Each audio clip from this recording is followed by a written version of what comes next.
Il était une fois le bleu, c'est le nom du musée qui est itinérant, donc qui fait le tour de France et qui fait étape à Rodez le 11-12 mai pour différentes raisons. D'abord parce que la Ligue d'Occitanie l'a suggéré, parce que c'est quand même mon premier interlocuteur à partir de la Fédération française de football.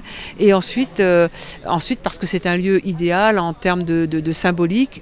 Un club en division 1 féminine, un développement du football féminin quand même très intéressant et surtout s'appuyer sur un événement qui draine du monde, du foot et pas que, pour nous permettre de faire découvrir cette belle histoire à au plus grand nombre possible. Une histoire qui n'est pas très connue, si ce n'est par les joueuses elles-mêmes, mais cette histoire qui est démarrée dans les années 20 officieusement, puis véritablement officiellement dans les années 70, et là avec son lot d'aventures humaines, de championnats d'Europe, de Coupe du Monde. Alors ce qu'on y découvre, c'est une histoire sous forme de panneaux explicatifs, mais aussi de vitrines. Et dans ces vitrines, ce sont les objets personnels des joueuses de toutes les époques de l'équipe de France.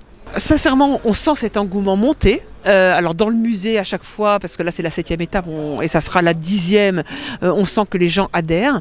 L'engouement il monte parce que le sport féminin est en train aussi de monter en flèche dans le monde du sport, et surtout parce que les gens, je pense, ont envie de revivre des émotions comme ils les ont vécues avec les garçons il y a un an, moins d'un an, et que les gens sont prêts à suivre ces joueuses dont ils disent tous qu'elles jouent super bien au foot et qu'elles ont un talent assez extraordinaire.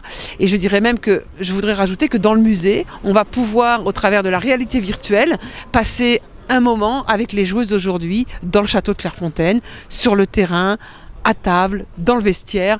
Ça, c'est saisissant et les joueuses vous accueillent dans leur groupe.